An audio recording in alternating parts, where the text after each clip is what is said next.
Hey everyone, I'm your host Marcus Norman of Gentleman Style Podcast Show.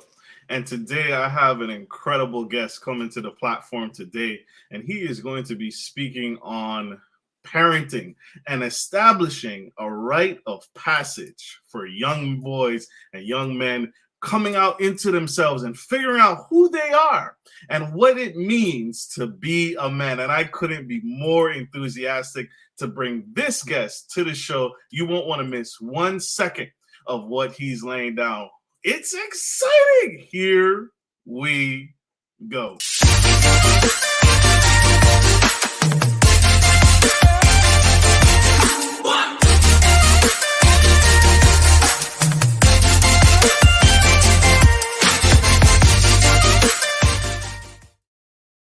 Hey everyone, I'm your host Marcus Norman of Gentleman Style Podcast Show. And today I have Stephen Arms, is the co-author of an incredible book, Milestone to Manhood, a Christian rite of passage to help your 13-year-old son make the leap from boyhood to manhood. When I got a copy of this book, this incredible book, it made me think of Sparta mixed with Christianity, right? That rite of passage that every young man struggles to cross over in, right? And we all have many definitions. We all have many ideas and belief systems. But this is the right way. This is doing it the right way. And he shares his firsthand experience of how his rite of passage weekend went and reflects on how it shaped him into the man that he is today.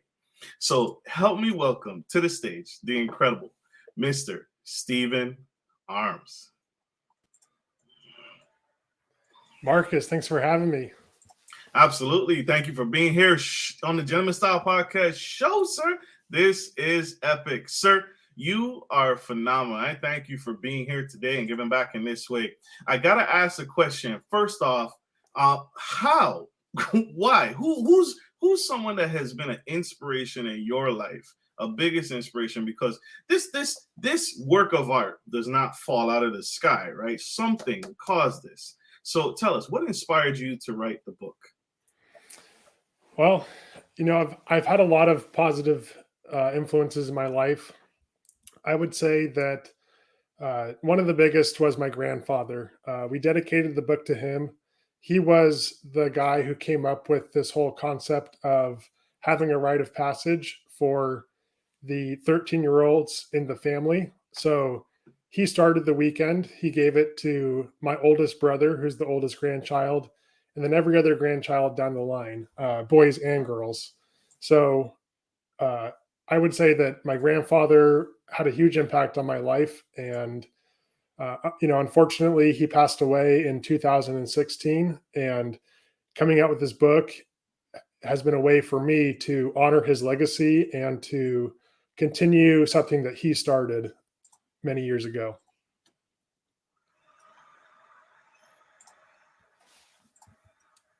I love that. I forgot to mention, y'all, a pure heart of gold. And my condolences and my love and support to your family and your grandfather, who's no longer with us. But again, I know he couldn't be happier, and he's smiling down at his great work. Tell us, help my audience, help us, we understand, what exactly is a rite of passage? What is that exactly? A rite of passage is an event that a boy can look back on in his life and know that this was the moment that I became a man.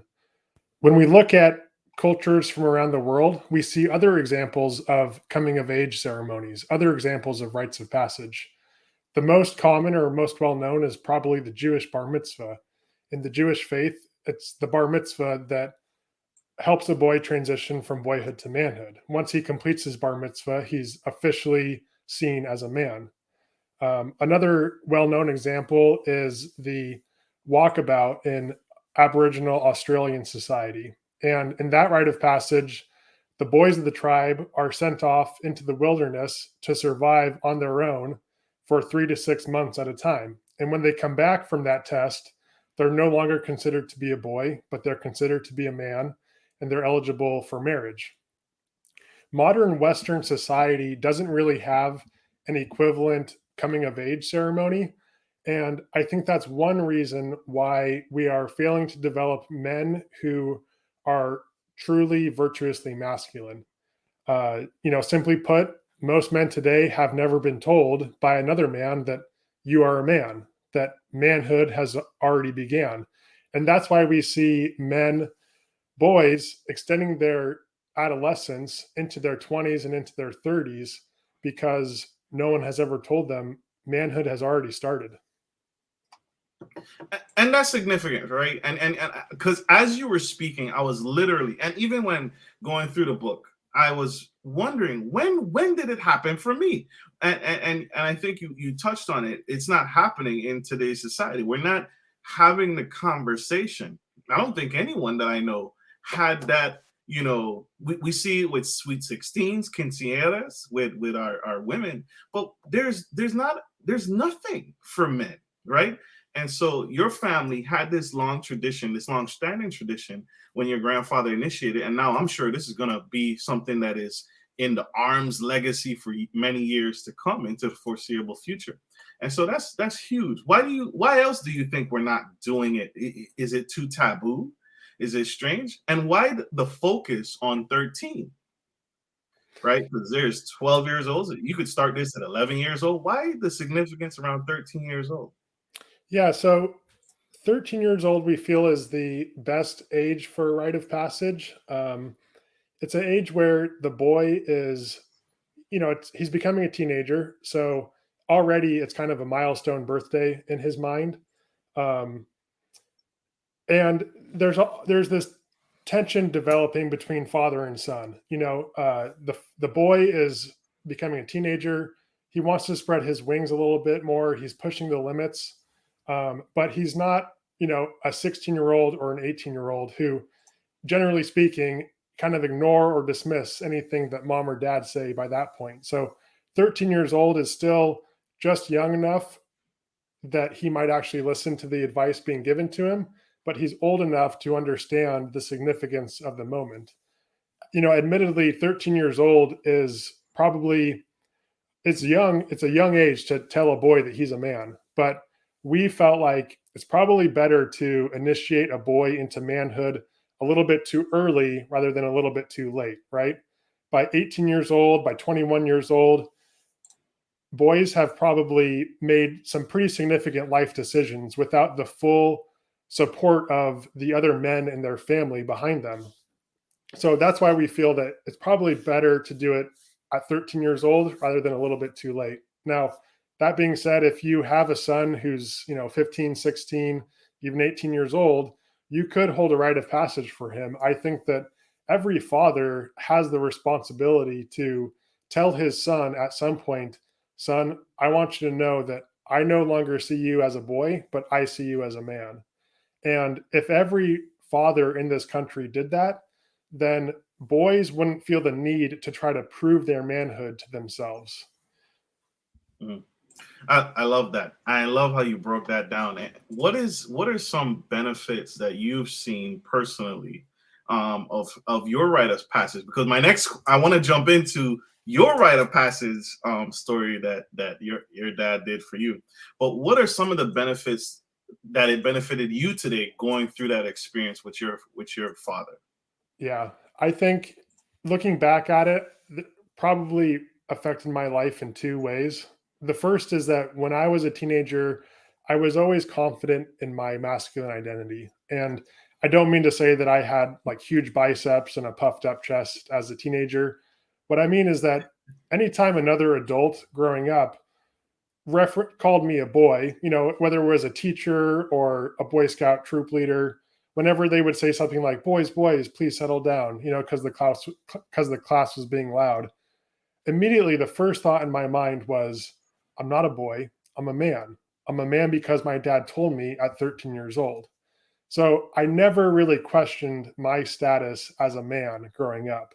It was clear to me that my parents, my whole family considered me to be a man after this 13-year-old rite of passage weekend. And then the second way that the weekend really impacted my life was that it gave me a really strong relationships with my grandfather, my dad, and my two uncles who attended this weekend. You know, during the sharing exercises that occurred during the weekend, one thing that gets brought up time and time again is the men saying, you are now a part of a tribe of men, and you can come to us at any point in your life to seek advice. You know, we have your best interest at heart. We love you unconditionally. When you come into tough times, when you come into, when you have questions about life, please come to us for advice because we love you. We have your best interest at heart. And, as a 13-year-old, I didn't really know what to do with that. I just shook my head and said, thank you. It really wasn't until I got into my 20s when I went off to college and I met people who had very different beliefs than me, were raised differently than me. And that really made me question all of my beliefs. And uh, so, when I was in college, I started to question my belief in God. And I was really nervous to go back to my dad and my mom and tell them, mom, dad, I'm not sure if I believe in God anymore because I didn't want to disappoint them. And I wasn't sure how they would react. But in my early 20s, I remembered back to that 13-year-old Rite of Passage weekend and how all the men had said, please come to us if you have questions. We have your best interest at heart. And that gave me the confidence to go back to my grandfather, to go back to my dad and say, Dad, Grandpa, I'm having some questions here. Can you help me out? And they weren't able to answer every single one of my questions, but they were able to answer some of them. And that was enough for me. Hindsight is 2020. I don't know what would have happened otherwise, but there's a good chance that I would not be a practicing Christian today if it wasn't for this weekend and the relationships that I built with my dad and my grandfather and my uncles during that weekend.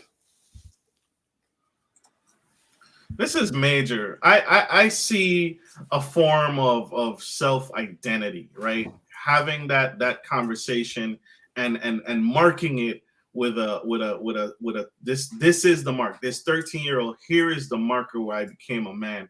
And this is the point where you and your dad took off and really put a pin, right? They put a pin on this so you could always reflect on that. In African culture is known as, sitting at the feet of elders. And so they opened that door for you. They let you know this is because even at 20 years old, you knew that door was still open. And so that's a very, very powerful thing. Tell us about your Rite of Passage weekend, please. How was that? How did that go? Were you excited? Were you nervous? How did it go? It was a mixture of the two. I was both excited and nervous. I'll start by saying that my Rite of Passage weekend didn't just involve my dad, but it involved my grandfather and my two uncles as well. And I think that's important because, obviously, dad is the most important male role model in a boy's life. He is, the image of what it means to be a man in this boy. But at the same time, at 13 years old, like I was saying earlier, there's this tension developing between father and son. So getting other men involved into this weekend helps to share advice with the boy in a way that he might actually listen. So, another man might say some piece of advice that dad has been saying for the last 6 months, but just hearing it come out of the mouth of another man helps it to finally sink into the boy. Like, oh yeah, I never thought about that before, So it involves the boy's father, but he gets a team of men involved for the weekend. And then the weekend itself is made up of 7 different rituals. And these rituals are kind of meant to be the meat on the bones of the weekend. When we look at other Rite of Passage ceremonies, whether that's a high school graduation ceremony or a wedding ceremony, there are certain rituals that take place during those ceremonies. There's the walking down the aisle or the procession. In a graduation ceremony, there's a speech by the valedictorian. There's the throwing of caps, and then at the end, there's the conferring of diplomas. And in the same way, when my grandfather and my dad were developing this weekend, they thought, what would be some cool rituals that we could include into this weekend to give it some structure, to give it some meaning. So they came up with 7 different rituals, and those rituals are the entrance ceremony, a discussion of what it means to be a man, a scripture sharing exercise, the gifting of a family heirloom, the gifting of letters written to the boy, uh, the ribbon ceremony, which is going through each man's positive and negative character traits. And then the last ceremony is the formal bestowing of the title of man. And that's really the culmination of the weekend. And then at the end of the weekend, there's kind of an informal ceremony. There's an after party, just like after a Jewish bar mitzvah, there's a party after, or after a wedding ceremony, there's a reception. So after the Rite of Passage weekend, we all went to have just a regular birthday party for the boy. And that was kind of meant to be a celebration of, he's no longer a boy, but he's a man, and that should be celebrated together at the end of the weekend. I love that. That's huge. That is extremely huge. This is incredible. I love this topic. We are going to dive right in. We're going to keep going with this. We have a short commercial break. We got to do our own Rite of Passage. We got to pay some bills, y'all. But don't go anywhere. Stay tuned. Stay with us. We'll be right back.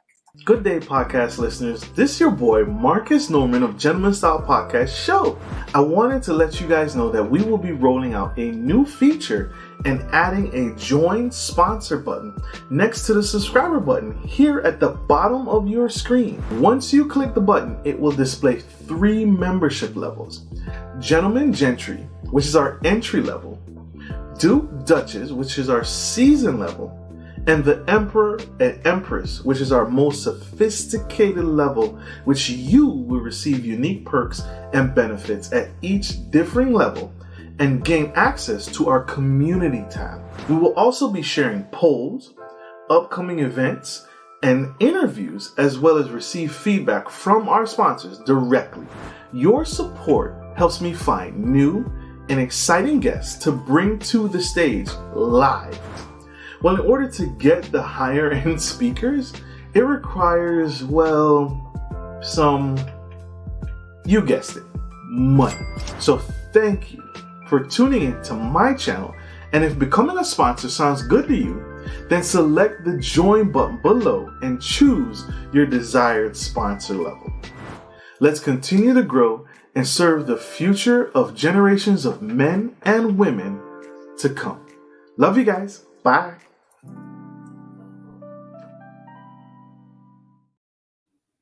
We are back to the Gentleman Style Podcast Show, and we have the incredible Mr. Stephen Arms spilling the tea on his new book, incredible book, Milestones to Manhood. And he shares his Rite of Passage ceremony with his family, his father, the men in his family. And it is incredible, and it is absolutely necessary.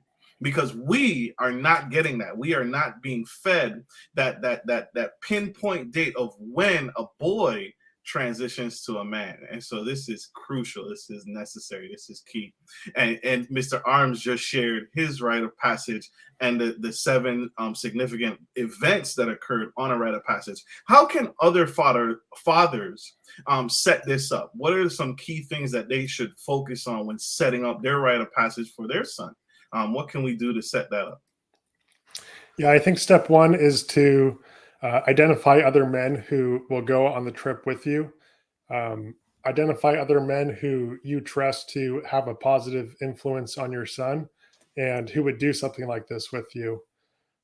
We also have a great resource on our website, milestone-to-manhood.com.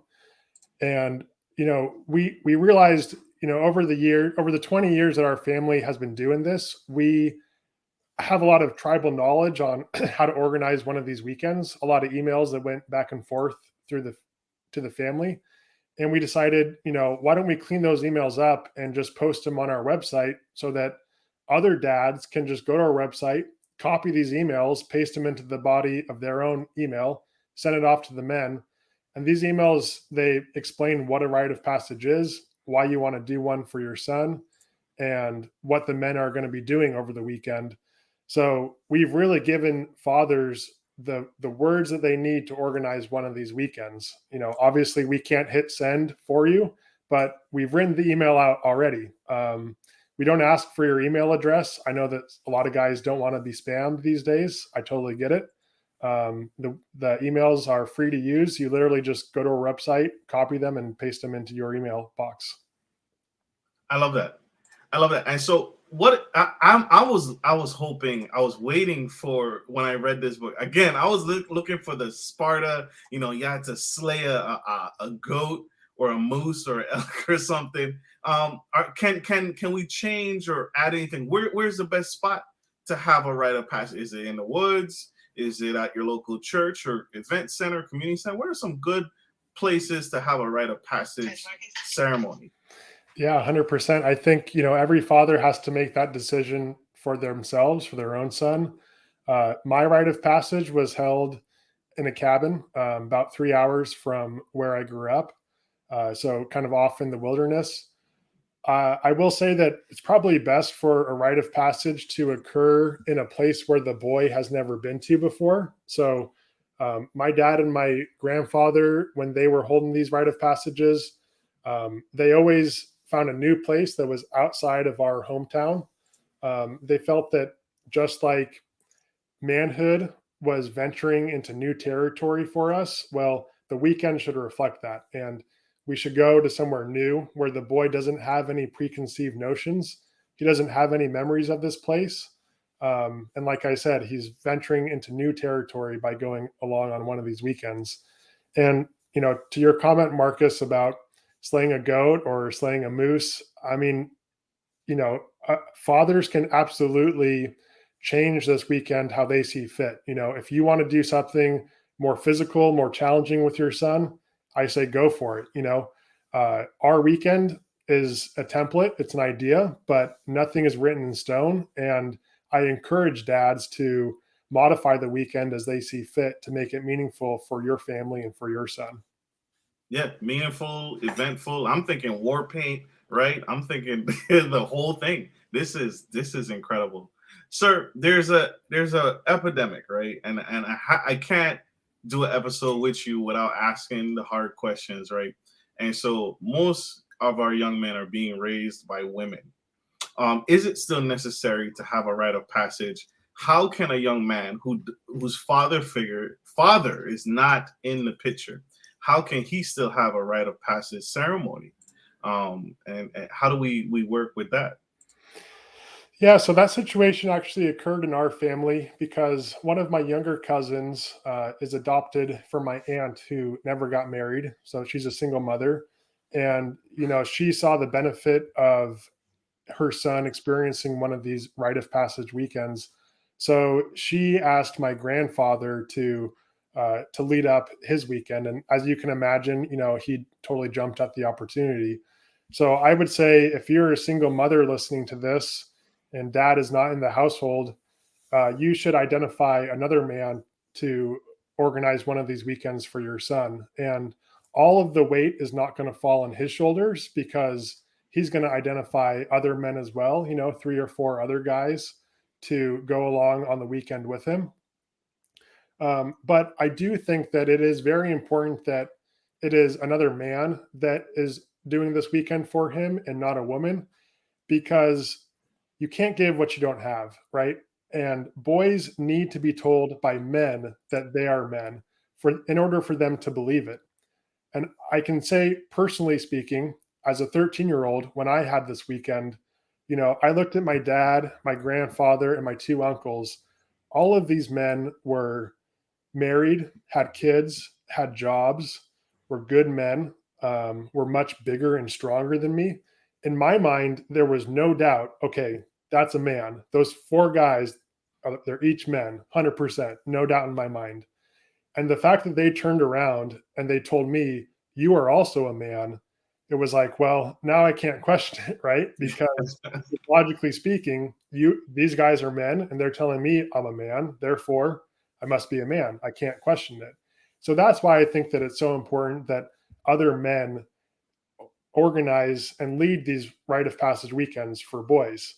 Now, that's not to say, I don't mean to knock on women or to say anything, poorly about them. No. Our family also held rite of passage weekends for all the girls of the family when they turned 13 as well. And on those weekends, it was the aunts, the grandmothers, the mom that took the girls away for the weekend. So, like I was saying, you can't give what you don't have. And I think it's really important for other men to lead the rite of passage for boys. That's huge. So what I'm gathering from this is, ladies where the father isn't present, find those men who exemplify the characteristics and the qualities that you want your son to emulate, right? Don't sit there and so when he sees them, he's like, this is the goal. This is where I'm at. And Mr. Arms said it himself. He's like, I gotta buck up because I don't look anywhere near. Like I gotta hit the iron or something. But identify those men in your circle. And if you don't have them, find them. Right? Go out, network, church, ministry, events. Get out there and find those men that exemplify the qualities that you would want to see in your son. Because you're right. You can't give what you don't have. And I'll say it. I'll say it. You've never been a man, right? You can't it comes better from a man because you know what it's like. You've never been in that space. And men, I'm not going to sit here and pretend to be a woman. There are things I cannot physically relate to, and that's okay. And that is okay. So that is huge. Mr. Arms, where can we get a copy of the book? I got my copy, y'all. Y'all are behind. Where can we get a copy of this great book?